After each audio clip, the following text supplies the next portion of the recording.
जंगल में गर्म हवाएं बढ़ रही थी क्योंकि मौसम बदल चुका था। सब पक्षियों की गेहूं की फसल पककर तैयार थी। हवा के साथ गेहूं की बालियां ऐसे हिल रही थी मानो वो खुशी से नाच रही हो।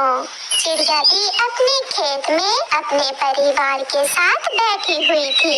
गुड़िया के पापा, हमारी फसल तो तैयार है, अब हम कल तक फसल की कटाई शुरू कर देंगे। हाँ गुड़िया की मम्मा, अब हमें जल्दी से फसल बेचकर सब पक्षियों का उधार चुकाना होगा। कल ही कालू कौवा मुझसे अपनी खाद के पैसे मांग रहा था।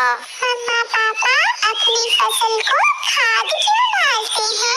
बेटी, इसलिए कि फसल अच्छे से बढ़े और पैदावार ज्यादा हो। चलो बेटी, अब शाम होने वाली है, कल हम अपनी फसल की कटाई शुरू करेंगे। फिर मम्मा चिड़िया, पापा चिड़िया और गुड़िया अपनी बैलगाड़ी जोतकर घर को चल देते हैं। रास्ते में सेठ कालू कौवा उन्हें रोक लेता है, साथ में उसकी पत्नी भी थी। अगर तुम मेरे पैसे नहीं दे सकते तो अपना ये खेत ही मुझे दे दो।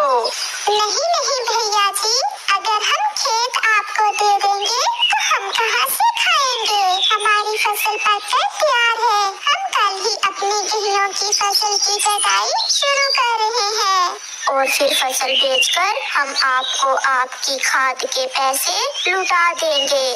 देख लो चिड़िया, अगर 2 दिन तक तुमने हमारे पैसे वापस ना किए तो हम तुम्हारे खेत पर कब्जा कर लेंगे। पहले बता रहे हैं, 2 दिन याद रखना। ये कहकर कौवे अपने घर चले जाते हैं और चिड़ियाओं का परिवार अपनी राह लेता है। जंगल में रात हो जाती है। मम्मा चिड़िया अभी तक जाग रही थी। मुझे बहुत चिंता हो रही है, अगर कौवों का उधार हम ना चुका सके तो वो हमारे खेत पर कब्जा कर लेंगे। हम उनका ये सपना कभी पूरा नहीं होने देंगे। फसल बेचकर इतने पैसे तो आ ही जाएंगे कि हम खाद के पैसे दे सकें। कौवा और कौवी भी अपने घर में बैठे सलाह कर रहे थे कि किस तरह चिड़िया से उसका खेत छीन लिया जाए। कालू जी, कुछ ऐसा करो कि चिड़िया किसी भी तरह हमारा उधार ना चुका सके और हम उसके खेत पर कब्जा कर लें। ये कोई बड़ा काम नहीं है, चिड़िया की फसल पककर तैयार है। हम ऐसा करते हैं, चिड़िया की फसल को आग लगा देते हैं, ना रहेगी चिड़िया की फसल और ना वो दे सकेगी हमारी उधार की रकम। अब तो हुआ चिड़िया का खेत हमारा। चलो कालू, जल्दी चलो और लगा दो आग चिड़िया की फसल को। फिर कौवा और कौवी अपने घर से निकलते हैं। आधी रात थी, इसलिए उन्हें कोई भी रास्ते में नहीं मिलता। वो सीधे चिड़िया की फसल में जाते हैं। गोरी एक ऊंचे पेड़ पर बैठकर इधर उधर देखती है और कालू कौवा चिड़िया की गेहूं की फसल को आग लगा देता है। फसल सूखी हुई थी, इसलिए चंद सेकंड्स में ही आग पूरे खेत में फैल जाती है। कौवा और कौवी वहाँ से भाग जाते हैं। मिट्ठू तोता जाग रहा था।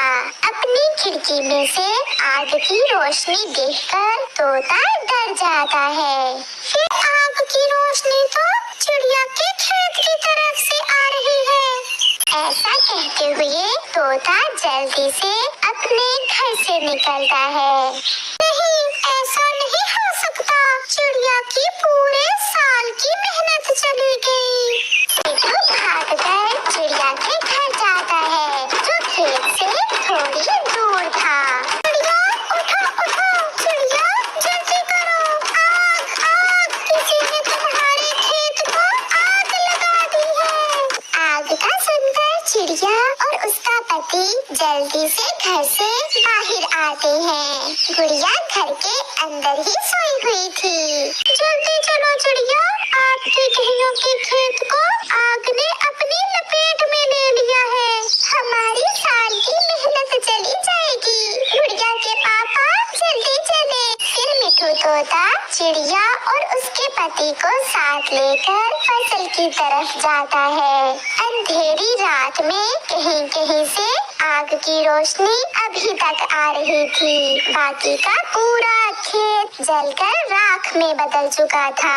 गेहूं की सुनहरी बालियां काले कोयले में बदल चुकी थी। पापा चिड़िया तो अपनी पत्नी से अपने आंसू छुपा रहा था, मगर मम्मा चिड़िया के आंसू थे कि रुकने का नाम ही नहीं ले रहे थे। सब बर्बाद हो गया, सब जल गया। अब हम उन कौवों का उद्धार कैसे वापस करेंगे? आप चिंता न करें चिड़िया, ऊपर वाला बेहतर ही करेगा। सुबह हो जाती है। गुड़िया जब अपने मम्मा और पापा को घर में नहीं देखती तो वो अपने खेत की तरफ उड़ती है। मम्मा, ये क्या? ये सब कैसे हुआ? चुप कर जाओ मेरी बेटी, शायद ये सब हमारे भाग्य में था। कालू, अब तो चिड़िया के खेत से आग बुझ चुकी होगी। चलो जाकर चिड़िया से बात करते हैं। तुम चुप रहना, मैं बात शुरू करूँगा। कहीं चिड़िया को पता न चल जाए कि उसके खेत को आग हमने लगाई थी। फिर कौवा और कौवी चिड़िया के खेत की तरफ जाते हैं।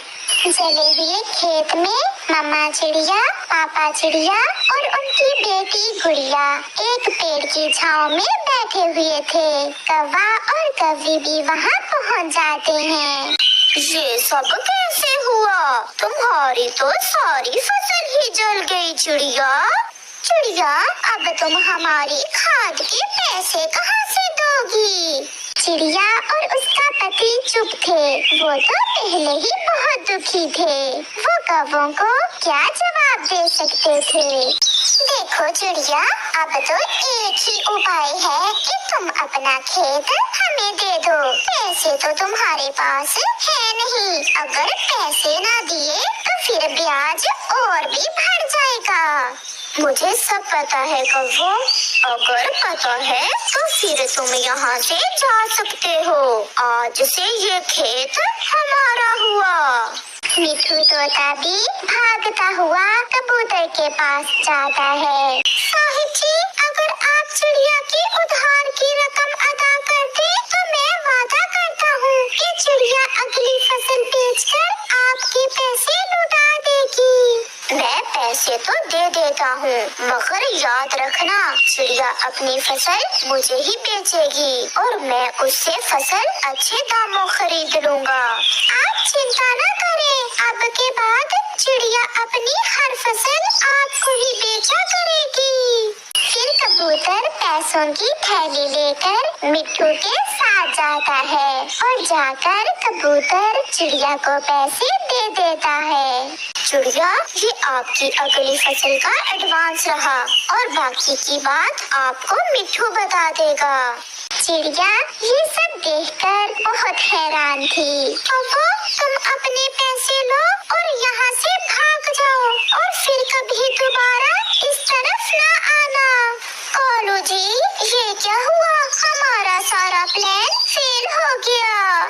फिर कौवे अपने पैसे लेकर वहाँ से चले जाते हैं। अगर आप जैसे दोस्त हो तो कोई भी मुश्किल बड़ी नहीं होती। आप दोनों का बहुत बहुत धन्यवाद। और कबूतर भैया, अब हम सब मिलकर पहले से भी ज्यादा मेहनत करेंगे और इस खेत में अब मकई की फसल उगाएंगे। फिर वो सब वहाँ से चले जाते हैं।